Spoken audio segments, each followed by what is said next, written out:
On the afternoon of June 24th, a man wielding a knife attacked the school bus of a Japanese school in Suzhou, injuring a Chinese woman severely and wounding a Japanese woman and her child. This incident is the second malicious attack on foreigners in China within 2 weeks, following the knife attack on 4 American scholars in Jilin by a Chinese man. According to online reports, a school bus at a Japanese school was waiting at a bus stop to pick up children after school when a Chinese man suddenly charged at them with a knife. He immediately stabbed a Japanese mother and her child who had not yet boarded the bus. There were already 52 children on the bus. When the man tried to board the bus to continue his attack, a Chinese female staff member fought him off, preventing him from boarding, but was severely injured in the process. The attacker was then subdued by bystanders, and the 3 injured individuals were taken to the hospital. The Suzhou Public Security Bureau reported that the suspect, Joe, a 52-year-old unemployed man, who recently arrived in Suzhou from another region, was taken into criminal custody. The attack on Japanese children has drawn significant attention from Japanese authorities. The Japanese media have widely reported the incident. The Japanese embassy in China also issued a statement on the night of the incident, urging Japanese nationals residing in China to closely monitor their surroundings, and noting that recent knife attacks have occurred in parks, schools, subways, and other crowded places across China. Japan's Chief Cabinet Secretary Yoshimasa Hayashi said, "We have immediately dispatched personnel to the local area to confirm the incident and provide necessary assistance. The Japanese Consulate General in Shanghai and other diplomatic missions in China have issued consular alerts, urging and reminding Japanese nationals to be more aware of their surroundings when going out." The incident has caused unease among Japanese residents in Suzhou, especially the children who witnessed the entire event on the school bus. A parent with children attending the school revealed that their child is now too frightened to go outside. For safety reasons, the Japanese school in Suzhou canceled classes on June 25th and resumed on June 26th. A Japanese expatriate living in an apartment near the incident site expressed concern, saying, "I originally thought this area with many Japanese residents was relatively safe. This parent took a day off work. They said, 'I'm very worried. The company told me to ensure my safety.'" On June 25th, during a regular press conference held by the Chinese Ministry of Foreign Affairs, spokesperson Mao Ning was asked by the media whether this was an attack specifically targeting Japanese people. Mao Ning responded that the police initially judged this to be an isolated incident. She stated, "China is recognized as one of the safest countries in the world," and added, "Similar isolated incidents can happen in any country."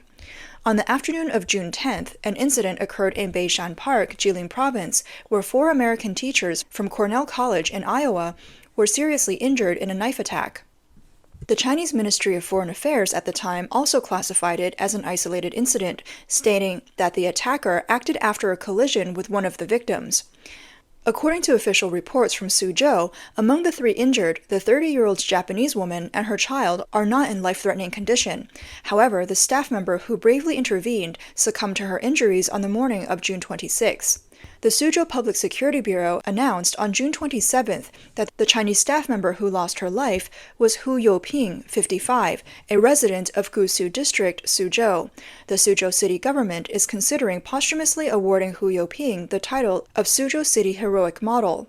The Japanese embassy in China announced that on June 28th, flags would be flown at half-mast in honor of Hu Youping's noble act. The senseless stabbing incident quickly sparked strong reactions across Chinese society, but the responses were polarized. Some praised Hu Youping as a hero who protected innocent women and children from the attacker, calling her actions remarkable and saying, "Rest in peace." Others said that Hu upheld the dignity of the Chinese people and showed that the Communist Party is not the same as the Chinese people.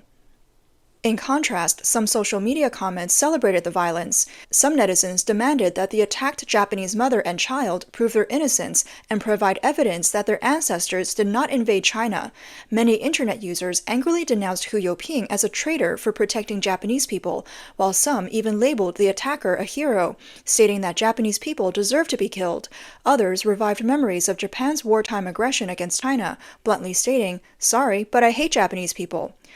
A viral Douyin video featuring a man claiming to be Zheng Zilong, a self-styled civil anti-Japanese vigilante who was stationed outside a Japanese school in Shanghai to monitor Japanese people.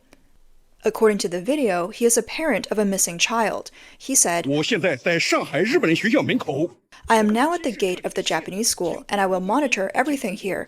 Rest assured, Motherland, focus on solving the Taiwan issue. Leave everything here to me." He continued, Japanese people are educated from a young age to believe that all lives, including their own, are insignificant compared to the emperor. The devaluation of life leads to their mistreatment of prisoners and massacres of civilians. This kind of education and mentality is present among the Japanese people living around us today.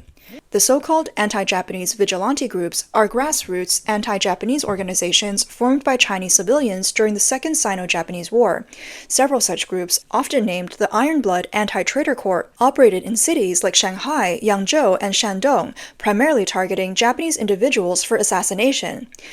Under the long-term advocacy of patriotic education by the Chinese Communist Party, CCP, anti-Japanese sentiment has become a significant part of this indoctrination. Chinese media have long propagated the atrocities committed by the Japanese army during the invasion of China, frequently airing programs related to the war against Japan. This irrational anti-Japanese sentiment has almost become ingrained in Chinese people's psyche.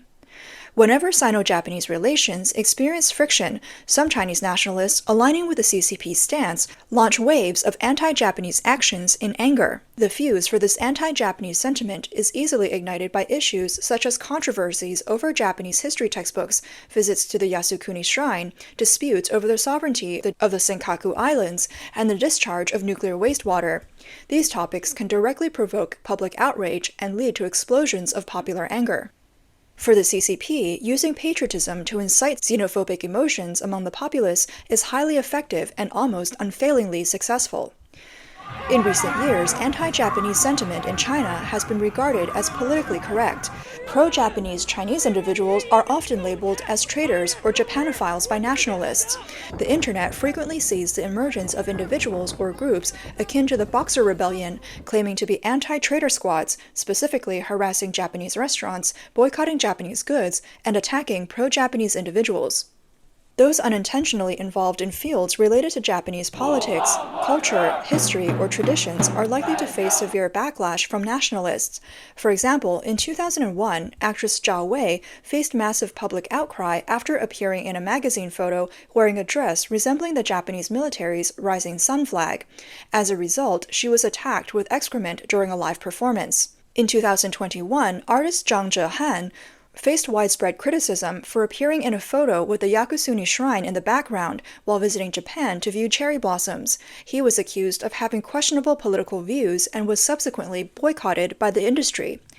In July 2022, a wave of anti-summer festival sentiment swept across Chinese social media, forcing the cancellation of over 60 Japanese A3 summer festivals in various cities due to force majeure and political reasons. A Chinese netizen posted on Weibo that a friend cosplaying the character Raiden Shogun from the game Genshin Impact at an anime convention was stabbed twice in the chest. In mid-August 2022, a woman was detained by the police for picking quarrels and provoking trouble after cosplaying in a Japanese yukata and taking photos in Huaihai Street in Suzhou, a street known for its Japanese aesthetic. After more than 5 hours of questioning, she apologized online for hurting national feelings, which sparked a heated debate. A circulating video shows a police officer telling the woman, "If you were wearing hanfu, I wouldn't say anything, but you're wearing a kimono. You are Chinese, you cannot wear a kimono." Interestingly, Suzhou's Huaihai Street, where the incident occurred, is a well-known Japanese-themed street. It has been rated as a nationally renowned and characteristic commercial street, with its street views, buildings, store signs, and facilities all focusing on a Japanese style. This incident quickly trended on Weibo, with netizens questioning why the police targeted a young woman taking photos in a kimono on an entirely Japanese-themed street. Netizens remarked that this is a unique characteristic of China, where people can enjoy strolling through a Japanese-themed street while simultaneously encountering anti-Japanese sentiments, with the police sometimes becoming enforcers of such attitudes. In 2024, a shopping mall in Nanjing was reported for having red dots on display, which some claimed reminded them of the rising sun flag used by Japan during World War II, evoking memories of the Nanjing massacre. Amid public outcry, the local police demanded the removal of the red dots. The largest anti-Japanese action in the last decade occurred in the 2012 Diaoyu Islands dispute. Disputes over the island's sovereignty led to large-scale protests in multiple Chinese cities, incited by the CCP. Nationalists vowed to defend the Diaoyu Islands, which are called the Senkaku Islands in Japanese. Protesters vandalized Japanese-owned shops, smashed Japanese cars, and frightened many Japanese residents into staying indoors. Drivers of Japanese cars were often labeled as and subjected to violent attacks. On September 15, 2012, Li Jianli was driving his Toyota Corolla with his wife and child when he encountered a protest in Xi'an. He was stopped by a group of protesters armed with sticks, bricks, and steel locks. When Li tried to stop them from smashing his car and pleaded with them, a young man named Cai Yang not only smashed the car but also struck Li's head with a U-lock, leaving him permanently disabled. Cai Yang, then 21 years old, worked as an exterior wall painter and had no financial means to pay for the victim's high medical costs. A year later, the attacker was sentenced to 10 years in prison, but he refused to apologize, insisting that his actions were patriotic. Netizens sarcastically praised China's most extreme nationalists, noting that while they can't protect their jobs, love lives, homes, rights, safety, freedom, or livelihood, they still aim to defend the Diaoyu Islands. Since then, the term U-lock has become a metaphor for and a critique of extreme patriotism or extreme nationalist behavior. With China's continued economic decline and rising unemployment, more people influenced by the Chinese Communist Party's xenophobic ideology vent their frustrations by attacking foreigners under the guise of patriotism. A live streamer reported that the assailant in the Suzhou attack on the Japanese school bus came to Suzhou from another region seeking work. Struggling to find employment and facing hardships, he developed a desire to take revenge on society. However, not wanting to face public condemnation, he eventually decided to target Japanese people, considering it a way to achieve his goal without societal backlash. According to Bloomberg, this knife attack could signal a downturn in China-Japan relations, which have already been strained by issues like the discharge of nuclear wastewater and the dispute over the Senkaku Islands. Anti-Japanese sentiment has reached a peak. Thus, the attack on the Japanese mother and child was not coincidental, and the jubilant reactions from some netizens were predictable. This incident signals an increasingly dangerous environment for Japanese residents in China. It has become a common practice among many Chinese netizens to celebrate unfortunate events involving Japanese people. For instance, on July 8, 2022, former Japanese Prime Minister Shinzo Abe was fatally shot.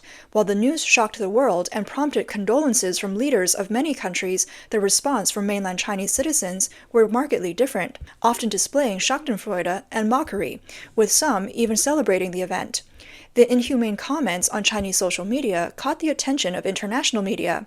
In response, the then Foreign Ministry spokesperson Zhao Lijian said, "I will not comment on the various remarks by netizens. I have already expressed the Chinese government's stance. This unexpected incident should not be linked to China-Japan relations." A Chinese resident in Japan for over 30 years, Xiang Lin, criticized the heartlessness of the nationalists, saying, "Making the populace hate other countries has always been the CCP's tactic since the Mao Zedong era, targeting the Soviet Union, American imperialism, and now Japan. China's anti-Japanese sentiment is a distraction from its internal problems." Despite the long-standing anti-Japanese sentiment in China, Japan has continually provided aid to China. Since 1978, Japan has implemented the Official Development Assistant to China project, with a total aid amount reaching 3.65 trillion yen, about 255 million RMB, by 2018. This aid has accompanied China through the entire reform and opening up process. Projects like the Sino-Japanese Friendship Hospital in Beijing, Terminal 2 of Beijing Capital International Airport, Baosteel and Pudong Airport in Shanghai, the second river bridge, and the electrification of the railway are all part of Japan's aid to China. From 1979 to 2011, Japan was China's largest aid donor 32 consecutive years. Japan has consistently provided assistance during major disasters, notably moving many Chinese people with the slogan, "Different lands, same sky," during the early stages of the COVID-19 pandemic. This contradictory psychology of benefiting from Japanese aid while harboring intense hatred towards Japan can only be cultivated by the CCP. According to the Japanese Ministry of Education, Culture, Sports, Science, and Technology, as of April 15, 2023, Japan has established 94 Japanese language schools in 49 countries and one region.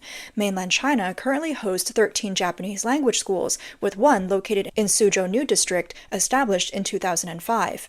Suzhou government information indicates that as of 2021, Japan is Suzhou's third-largest source of foreign investment, with almost 3,000 Japanese enterprises established in Suzhou and an accumulated actual use of Japanese capital amounting to $13.6 billion, accounting for 34% of the province's total. The Suzhou Industrial Park, Suzhou New District, and Kunshan City are major hubs for Japanese investment, with Changshu City, Xiangcheng District, and Wuzhou District also having significant Japanese investments.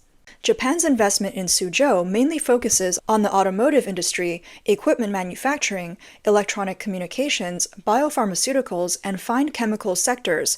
Currently, 44 Fortune 500 Japanese companies, including Toyota, Panasonic, Hitachi, Mitsubishi, Sumitomo, Aeon, and Aisin Seiki, have established 172 projects in Suzhou. Based on the above information, it can be seen that Japan has made significant efforts to help Suzhou become strong and prosperous, but the Chinese people do not seem to appreciate these efforts. They still consider killing Japanese people as an act of patriotism, believing that even if they go to prison for it, they will receive applause from netizens.